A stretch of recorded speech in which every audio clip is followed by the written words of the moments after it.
If you have your Bibles with you this morning, if you put your bookmark in 2 Timothy chapter 1, that'll be close enough to the passages that we're looking at this morning. So if you'll go ahead and do that, you'll be ready as we study. Thank you, Kyle, for that song. That's got to be one of the greatest songs that's ever been written right there. I hope we get to do it just for old time's sake in heaven every now and then, even though it's always looking forward. Boy, what a wonderful song. So thank you. It's good to see you this morning. We've got visitors with us. Some regular visitors, we're glad for your presence. Some folks that haven't been with us but a time or two, we're glad to have you. Holiday season, so folks in and out, but good crowd this morning. So appreciate you being here. It's good to worship with you. Thanks to those who have led in our worship thus far this morning. I appreciate those of you that have checked on me this week in regards to my little procedure. Everything's good, so thank you very much. And if you haven't done so, make sure you tell Tracy Lynn Bowman happy birthday today. Solomon said, and Solomon would know because he went through 1,000 women trying to find this. Solomon said, he who finds a good wife, he who finds a wife finds a good thing and obtains favor from the Lord. I shudder to think what I would be like at 61 had I not met Tracy Lynn Haley 34 years ago. So I love you, thank you, and make sure you tell her what a wonderful person she is, because that she is. And so sorry for the personal, but I'm talking and you're not. So there we go.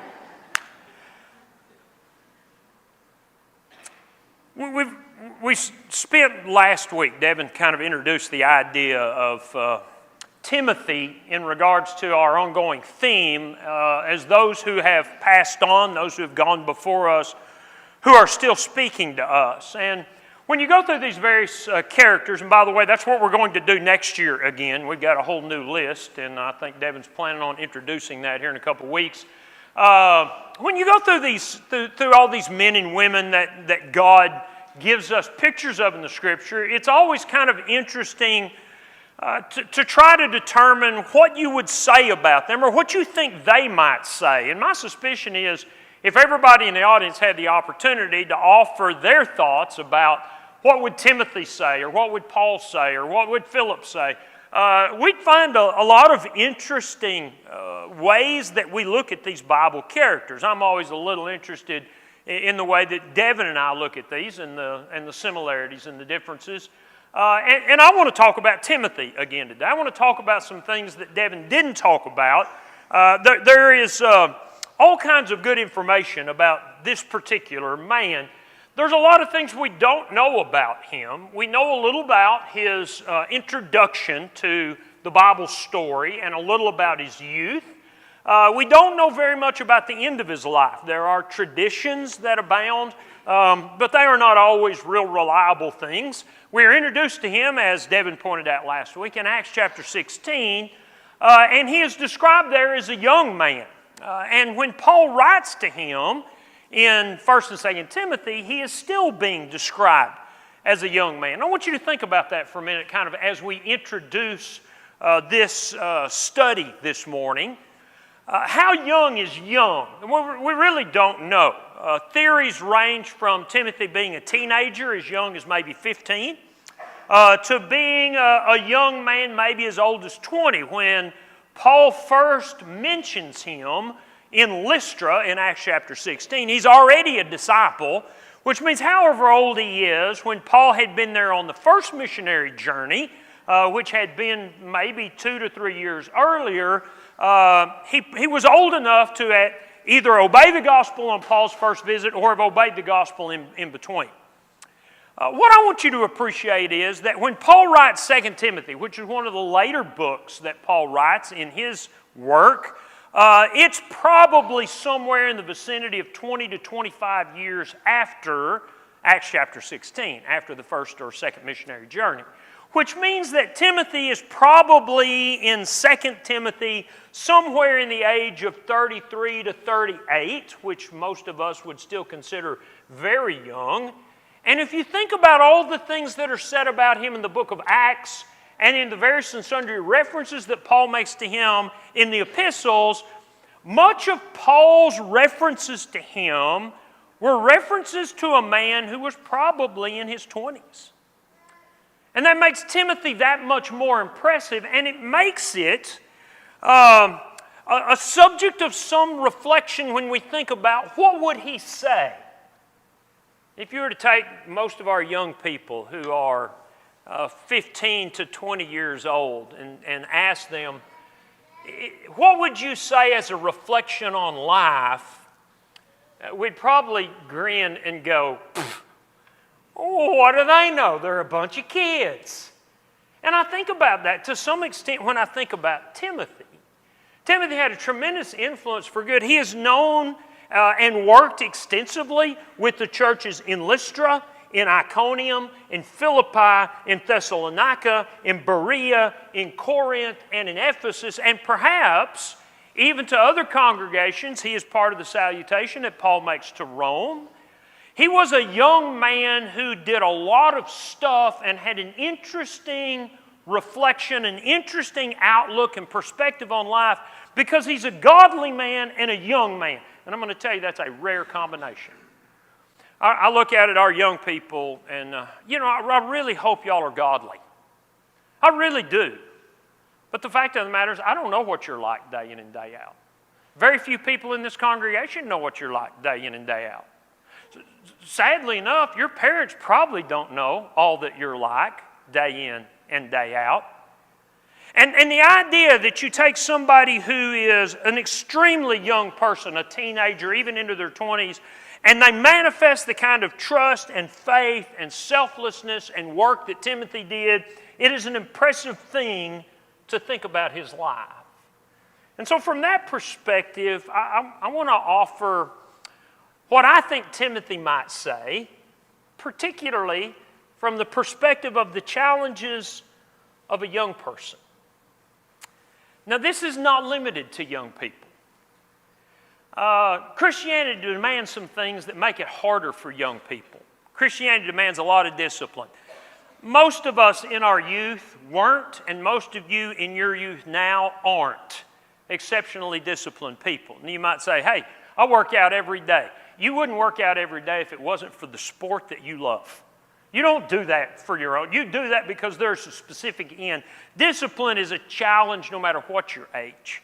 Christianity demands a lot of self-sacrifice. And I will tell you, in my youth, in the youth of nearly everybody that I know, and I suspect in the youth of a lot of our young people, we tend to be selfish. It's just one of those things that go with youth, and some people never grow out of it. It's a challenge of discipleship that we all face, but particularly as young people.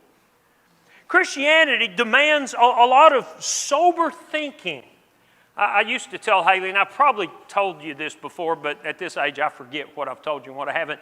I used to tell Haley, you need to spend some time with some older people, and she'd say, why, Dad? And I said, because you and your buddies are all idiots. That's why. Y'all don't think well. You don't think through things. You don't see the dominoes falling. And the more time you spend with people who think well, who think beyond, who think seriously, who think spiritually, the better off you are because you learn to think that way. But as young people, we don't think that way. And sadly, a lot of older folks don't think that way. In fact, the more I think about the challenges that Timothy faced as a young person concerning things like discipline and selflessness and sacrifice and discipline of mind, spiritual mindedness, serious mindedness, I tell you what I got to thinking about this week when I was working on it. That's not just a young people problem. It's all of us problem, isn't it? So let me offer 4 things that I think Timothy might say to us from the things that are revealed in the Scripture. I'm not going to spend a tremendous amount of time on any one of these. They're pretty simple and self-explanatory. But here's what I see when I look at Timothy's life and the things that God tells us and the things that Paul writes and perhaps the things that Timothy might say to us if he were to have the chance to come back and still speak. And here's the first thing. Your home does not have to be a perfect place for you to have faith in God. That's this thing that jumps out at me the most. Keep your bookmark there in 2 Timothy 1 and flip back over to Acts chapter 16 where we're first introduced to Timothy. Let me say again, here's what we're thinking about. Your home doesn't have to be a perfect place for you to decide to have faith in God. I'm going to tell you what I see at my age as a preacher. I see more people who struggle with their home life as it affects their faith than any other single thing that affects their faith. I know a lot of very faithful people who are very faithful because they were raised in the best possible circumstance. I know a lot of people that struggle with their faith and struggle with their conviction and struggle with their behavior because they were raised in exceptionally difficult circumstances. I've seen a lot of people walk away from the Lord because of their home life. And I've seen people come to the Lord because of their home life. And if you stop and think about it, and especially to you young people, but to all of us, because this is something we all share. What things were like at home when we were growing up and what things are like at home if you're now growing up is going to have a huge impact upon your life.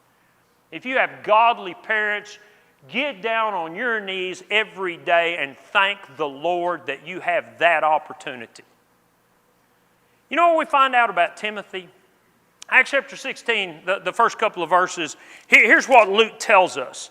He, verse 1 is Paul, came to Derbe and Lystra, and behold, a certain disciple was there named Timothy, the son of a certain Jewish woman who believed, but his father was Greek. He was well spoken of by the brethren who were at Lystra and Iconium, and Paul wanted to have him go on with him, and he took him and circumcised him because of the Jews who were in that region, for they all knew that his father was Greek. Two things of real vital importance were told about Timothy here. Number one, his mother was a believer. In fact, if you go to 2 Timothy chapter 1, and we'll come back to this a little bit later, not only his mother, but his grandmother. Jewish women, Lois and Eunice, were people that Paul describes as women of genuine faith, which is kind of an interesting phrase. And I don't know if he means that they had great faith in God because they were Jewish women. In this context, it appears that they were believers in Jesus. And so here's Timothy. He has a mom and he has a grandmother who are very conservative people who have convictions about God, about how they are supposed to live. And Paul goes on to tell Timothy in 2 Timothy 3, they taught you from your childhood the Holy Scriptures. And you think, man, Timothy has got this blessed life. But we're also told twice in chapter 16 in the first 3 verses that his father was a Greek. So what does that mean? Well, first of all, it means that he wasn't a Jew. But in the context, I think probably what it means is that he wasn't a believer. He was not a Christian. And Paul's coming there, even though Timothy's dad likely had been exposed to the gospel, Timothy's dad is not interested, or has not at this point embraced the idea of God coming in the flesh and dying for mankind and being resurrected so that we can be disciples and be with God. Timothy's dad does not appear to be someone who has accepted that. So is he a typical pagan?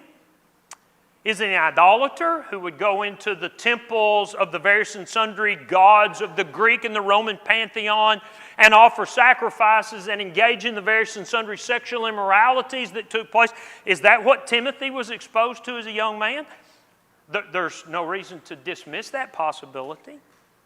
Was his dad a pretty decent fella? Was he honest? Go read Romans chapter 1 and read the way that Paul describes Roman society in his day among those who had rejected God. And I want you to understand, if you think we live in a dark world, we've seen nothing compared to what they were living in. And Timothy's dad may have been like that. So let's just consider those possibilities for a minute and then recognize that to some degree he had some influence on Timothy. Because Timothy is a young man, he's a believer, but he's never been circumcised. So he has not embraced Judaism as the conviction of his life at this point in time. So his dad has some influence on him. So what kind of home life did he have? I see lots of folks in this congregation and other congregations that run the spectrum of home life. I see folks where both parents are in harmony, in unity, in their demands, in their standards, in their teaching, in the various and sundry things that they're trying to do for their children to help them grow faith. I see that on one end of the spectrum. I see kids on the other end of the spectrum, however, who've come from homes where neither parent cared anything about Christianity at all. In fact, some of you come from those homes and now you're trying to raise your kids. Or you're raising your grandkids. And you've come from nothing in your own background, and yet here you sit faithful. And then you start combining all of that. People that had kids but weren't Christians when they had kids, and then they became Christians, and now they're trying to change things where they've already established habits and patterns. Husbands and wives who aren't on the same page. Perhaps a husband who's very, very faithful, grounded, mature Christian, and a wife who fights at every turn because she's still temporally minded and still worldly to some degree, even though she may or may not be a Christian.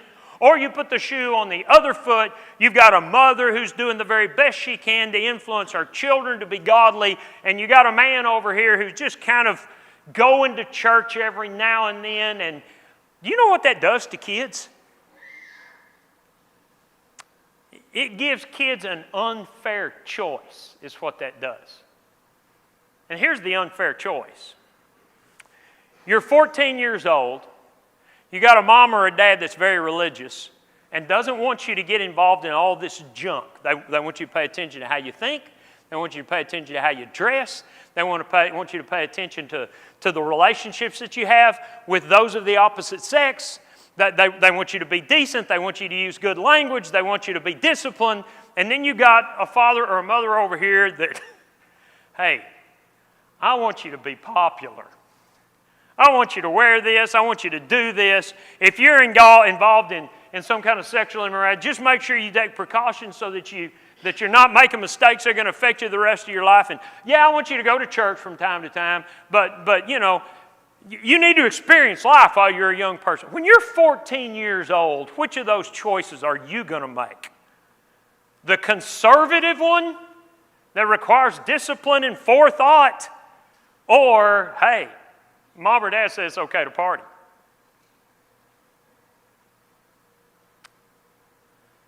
I would propose to you that that's likely the environment Timothy grew up in. You ever thought about that? How does he become the remarkable young man that he is? Well, I'll tell you how that happened. Because he chose to become the remarkable young man that he was. Because he chose faith. He was exposed to the truth. And at some point, I'm going to tell you what Timothy had to have done. He had to have stopped and given some serious consideration to his mother and his grandmother and the things that they believed. And so here's my admonition to you younger folks. If you are fortunate enough to have in your life someone who is serious about their service to God, and you look at that and you think, well, they're fuddy-duddies and they're old-fashioned and they don't want you to have any fun, and life is all about this Jesus stuff and I don't get it, and before you dismiss them as a bunch of old stick-in-the-muds who do not know anything, you give serious consideration to why they are what they are.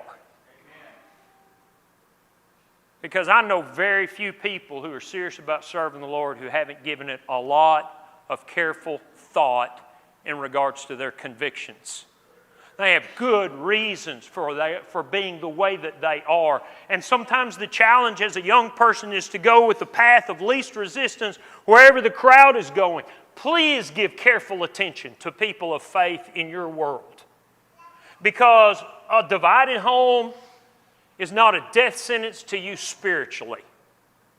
The son shall not inherit the iniquity of the father shall not inherit the iniquity of the son. A man's righteousness will be upon him. Ezekiel chapter 18.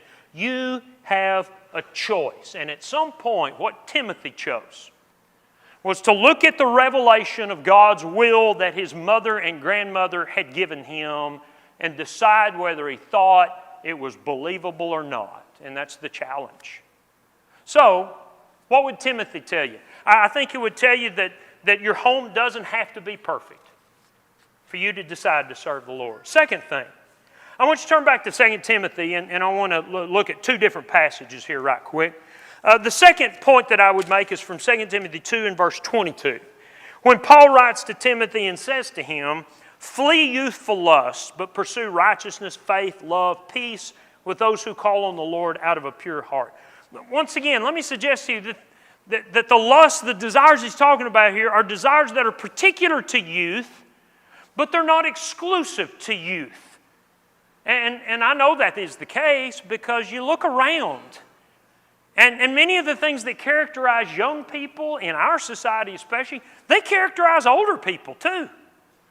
Some people just never grow out of becoming young and thoughtless. It is a challenge that faces us our entire life. And so I think Timothy would say to us, you need to be really careful about desires that you develop, especially when you're young. So the question is, what are they? As I was making notes about this lesson and doing some studying, I wrote down a list. Here's what youthful lusts are. But here's the challenge with that. My list may not be your list. You know, there's some subjectivity to the idea of what kind of desires are particularly felt and experienced and are stronger in your youth. So here's what I did. I looked back at the admonition, verse 22 of chapter 2. Flee youthful lusts, but pursue. Okay, there's a play on words there. Run away from one thing and chase after something else. What you're chasing after is going to be the opposite of the things that you're running away. So what is it that righteousness implies? He says, I want you to pursue righteousness. What does that imply about youthful lust? Well, I tell you what I see in that anyway. One of the things that characterizes us when we're young and that some people never grow out of is this selfish, independent kind of defiant rebelliousness that says, you can't tell me what to do. I had some measure of that in my youth. I think a lot of people do. You grow up, you at some point get physically stronger than your folks. I remember my dad and I having a confrontation one time, and he said, you think you can take me, don't you? I said, yes, sir, I sure do. And I can remember being at that point in time where I thought, you just go ahead, Dad. I'm going to get my belly full of you one of these days, and I'll show you who's stronger. Of course, my dad, being the wise person that he was, said, we'll never find out, will we? I said, no, sir, we won't find out whether I can take you or not. But everybody gets to that point where we start thinking for ourselves, we start looking at life for ourselves, and we think, people who came before me, they don't get it. They can't even download an app on their iPhone. They're a bunch of idiots. And so we measure our experience with technology, our experience with the present day culture, and we measure it compared to those who have gone before us, and we think, well, we're smarter than they are. We're stronger than they are. We're faster than they are. We think faster than they do. We've got it. Forget them. And I think for young people, that is a particular challenge. And I think for Americans, it's a particular challenge. Ask the elders, what kind of attitudes in a local congregation are the most dangerous? And I will tell you, it's the attitude of defiance that says, I don't have to think about anybody else. I can do what I want to do. I don't have to be a part of this congregation. And if you don't like it, that's just tough. You leave me alone. But I want to be a member. What? Righteousness is the idea of allowing God to set the standard, of allowing God to tell us what is right and what is not right. And no matter if it feels kind of bad, feels kind of good to be bad. I had to look up that reference. It stuck in my mind. It was from a movie. And the movie was Breakfast Club, when they're all sneaking out and one of them turns to the other and says, feels kind of good to be bad, doesn't it? And everybody kind of feels that way at some point. Breaking the rules has its own thrill about it. But righteousness, that which we are supposed to pursue, is that which God determines is good. And I'm going to tell you why that's so important. It's been,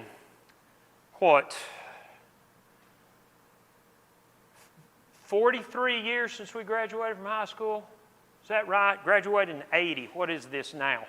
See, old people can't count either. This is 23. So what is that, 43 years? Somebody correct. Is that right? Somebody, thank you very much. 43 years. I'm going to tell you what I see from the 600 to 700 people that I graduated with from Deer Park in 1980. I see a lot of youthful lusts that have ruined lives. I see a lot of bad choices made because somebody was determined they're going to do it their way and not think about what they're doing. I see a lot of bad, bad habits that have been developed. I've had people that I went to high school with that I really enjoyed being around who are dead because they drank themselves to death, and they started those habits in high school because they were making bad choices instead of making righteous choices. And we don't think about that when we're young. And a lot of us, as we get older, don't think about that until we realize we've ruined our life, we've ruined our marriage, we've ruined our health, we've ruined our relationships, because instead of pursuing righteousness, we pursue youthful lusts. He says we're supposed to pursue and chase after faith. Faith is simply the idea of trusting.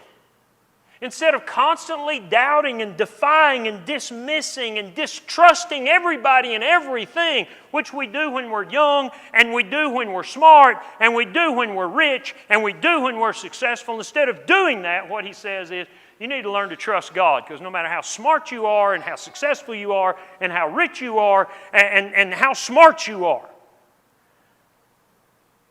God knows a whole lot more than you ever will. He says we're supposed to pursue love. Love is simply selflessness. My dad told me one time, I was working in the young preacher training program. He said, Russ, you're never going to make a preacher. I said, well, thanks, Dad. He said, you're just too selfish. All you do is think about yourself. And that was crushing. But it's also true. Because I was 20 years old, 21 years old, thought I knew it. Wasn't worried about everybody else. And that happens. And it doesn't just happen to young people. That's one of those habits you develop when you're young that will chase you your whole life. Last Sunday night, I talked about what can we do in the coming year to improve this congregation. And I'm going to tell you the key to everybody that's here this morning becoming a real vital part of this church is pursuing love and thinking about everybody else instead of just thinking about yourself. And then he says, I want you to pursue peace. Not conflict, not superiority, not I'm better than you, not I'm constantly having to prove myself, but the kind of humility that says, you know what, my relationship to you is more important to me than my pride and my stuff and my thinking. I think Timothy would tell us, as he got older, this admonition that Paul makes to him was significant. Beware of youthful lust. Number 3, I know what time it is. Number 3, beware of covetousness. Paul also says to Timothy in 1 Timothy chapter 6, if you skip back a page, beginning in verse 5, 1 Timothy 6, beginning in verse 5, actually back up to about verse 3, I guess. If anyone teaches otherwise and doesn't consent to wholesome words, even the words of our Lord Jesus Christ, to the teaching which accords with godliness, he's proud, he knows nothing, he's obsessed with disputes and arguments over words, from which come envy and strife and reviling and evil suspicions, useless wranglings of men of corrupt minds and destitute of the truth. Listen, who suppose that godliness is a means of gain. From such withdraw yourself. Godliness with contentment is great gain. We brought nothing into this world, it's certain we can carry nothing out, and having food and clothing, with these we shall be content. Those who desire to be rich fall into temptation and a snare, and into many foolish and harmful lusts that drown men in destruction and perdition. I have no doubt that Timothy, as a young man, looked around at the world and the wealth of the Roman Empire and the opportunities that he had and that he missed because of his faith and thought, I could have a lot more than I have. And Paul says, don't ever think that first of all, your service to God is a means of gain, or that your work for God is a means of gain. If you've got food and if you've got clothing, you need to be content. That is so far removed from the American dream that we all live that we have no concept of it. None. If you're a young person, you're growing up in the most materialistic society, in the most materialistic period that has ever existed on the face of the earth. And I know you want to go to college, and I know you want to get a good job, and I know you want to excel beyond what your parents have done, but please be warned. First of all, stuff will not satisfy you. Ecclesiastes makes that very clear. In the abundance of silver is just more yearning for more. There's no satisfaction there. Ask your parents. There is no satisfaction in covetousness. Stuff doesn't bring happiness. In fact, I'm going to tell you what it does. It just gives you more junk to worry about. How many of you were affected by the floods in Harvey? Raise your hand. How many of you lost stuff? Raise your hand. How many of you, does that matter one whit today? You see that? Because stuff is stuff and it's not a measure of life. Jesus himself said, take heed and beware of covetousness, because a man's life doesn't consist in the abundance of things that he possesses. And you young people need to learn that now. And you parents need to be teaching them that. If all you're teaching them is how to succeed financially, and you're not teaching them anything about how to succeed spiritually, you are failing your kids.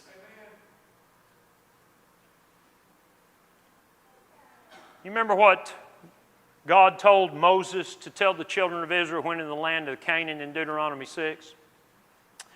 You talk to your kids about my laws, and you teach them to them all the time, because you're about to go into a land and you're going to have houses you didn't build, gardens you didn't plant, wells you didn't dig, and you're going to experience the good life, and you're going to forget about me.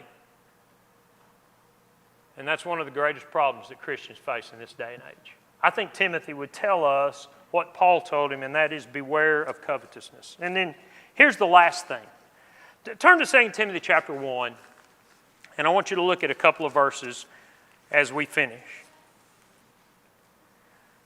Paul tells Timothy in verse 3, I thank God whom I serve with a pure conscience as my forefathers did, as without ceasing I remember you in my prayers night and day, greatly desiring to see you, being mindful of your tears, that I may be filled with joy when I call to remembrance the genuine faith that's in you, that dwelt first in your grandmother Lois and in your mother Eunice, and I am persuaded is in you also. Therefore, I remind you to stir up the gift of God that's in you through the laying on of my hands.